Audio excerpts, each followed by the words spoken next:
On passe à présent à la culture avec notre invité du week-end. Il est artiste peintre, résolument inspiré par les impressionnistes. Il s'adonne à capturer la lumière dans les paysages. Il expose ses œuvres à Versailles toute la semaine prochaine. Vincent, bonjour. Bonjour. Alors, ce qui est amusant, c'est qu'au départ, vous étiez décorateur de théâtre. Oui, j'ai commencé par là parce que j'avais une marraine qui m'a aidé à pénétrer dans ce monde du décor de théâtre. Et c'était un monde où on apprend vraiment tout de suite à travailler sur des toiles immenses qui font 20 mètres de long sur 10 mètres de haut, qui sont clouées au sol à partir d'une petite maquette. Donc on prend tout de suite conscience de l'élargissement d'une peinture, tout d'un coup de traiter un petit truc de 30 sur 30 en 20 mètres sur 10.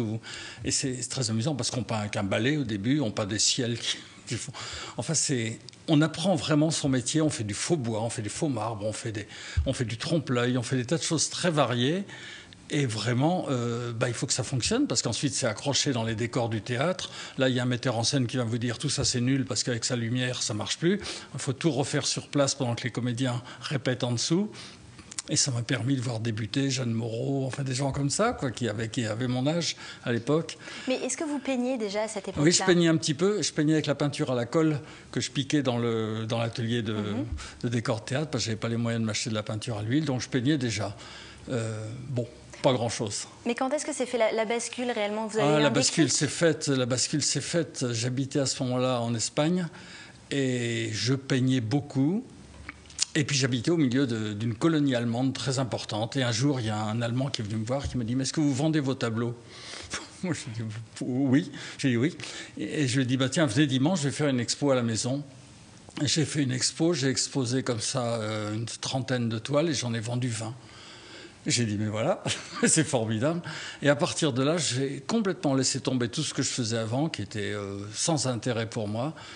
Et je me suis concentré sur la peinture. Donc, alors, j'ai commencé à beaucoup voyager pour peindre exclusivement.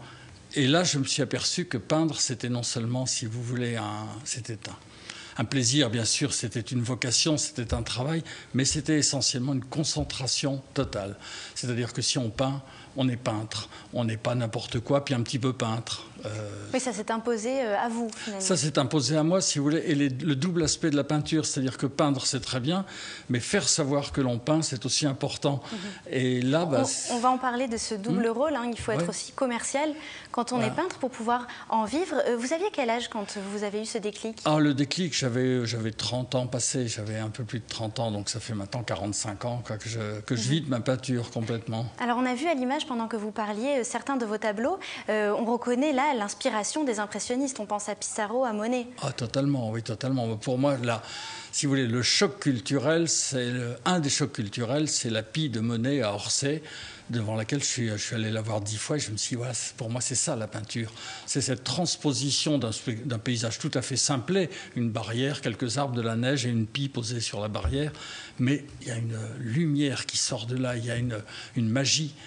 Et ça, c'est hallucinant. Ça, je me suis dit, comment on peut faire ça? Et c'est ce que je poursuis en permanence, si vous voulez. C'est-à-dire arriver à... Dieu sait, c'est la chose la plus difficile au monde, parce que la lumière change tout le temps, parce qu'elle est fugace. Et selon les saisons, selon les saisons, selon la marée, selon les nuages qui passent, qui disparaissent, le soleil qui descend, la mer descend, puis elle remonte. Enfin, je veux dire, ça change tout le temps.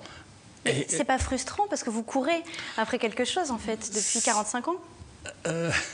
On pourrait le prendre comme très frustrant ou au contraire comme très satisfaisant à partir du moment où on a décidé que le plus important, c'était d'arriver à saisir un moment de lumière. Et à partir de ce moment-là, il y a des choses qui ont bougé autour, les voiliers qui étaient là sont partis, se sont éloignés, ça ne fait rien. On peut les mettre après, on peut enlever un arbre qui gêne, on a une liberté totale, dans le respect bien sûr, si vous voulez, des choses essentielles que sont la perspective, etc.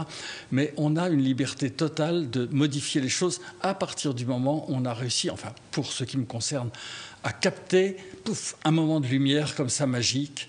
Des fois, je m'arrête au bord de la route, dans une forêt, il y a un rayon de soleil qui passe à travers les arbres. Je plante mon chevalet, j'attrape ce rayon de soleil qui disparaît en 10 minutes. Et puis ensuite, ensuite, je peux peindre les arbres tranquillement. Enfin, si vous voulez, c'est cette quête. Alors, des fois, ça fonctionne très bien. En général, ça fonctionne de mieux en mieux parce que l'œil s'habitue, se forme. Et puis, des fois, c'est pas ce que j'espérais. Mais vous disiez, il faut quand même à la base avoir une certaine technique, notamment pour les perspectives. Absolument. Vous-même êtes passé par un atelier? Absolument. Je suis passé par la Grande Chaumière, et puis par l'atelier d'Yves Braillère, et puis par l'atelier de Schulz. À Port-Royal? Oui. Et malheureusement, si vous voulez, je n'ai pas trouvé là-dedans ce que je cherchais. Ce que je cherchais, je l'ai trouvé avec mon oncle Jean Rigaud, qui était peintre de la marine, et qui m'a emmené beaucoup peindre avec lui.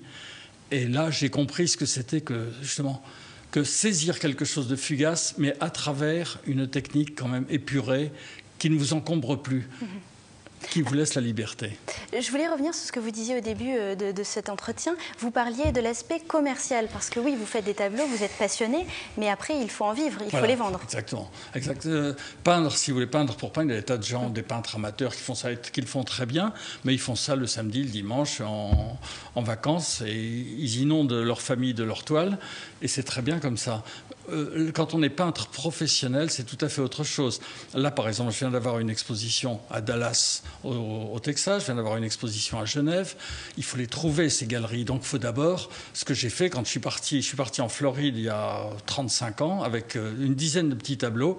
J'ai visité 50 galeries, il y en a 49 qui m'ont viré, et il y en a une qui m'a prise. Et ça fait 30 ans qu'on travaille ensemble. Donc, il faut aller se vendre. Il faut aller embêter les galeries, il faut organiser des événements. C'est ce que je fais là à Versailles, par exemple, où là, je ne travaille pas avec une galerie, mais j'organise tout avec Reine, mon épouse. On organise toute l'opération, c'est-à-dire 1500 invitations, 1000 affiches. Alors justement, voilà, parlez-nous de cette exposition. C'est du 17 au 23 septembre à Versailles, une exposition intitulée « Au fil de l'eau ». Voilà. Il est toujours question de lumière ou pas? Il est toujours question surtout de lumière, et surtout de la lumière dans l'eau. Parce que la lumière de l'eau, si vous voulez, là on a été peindre, par exemple, quand je dis on...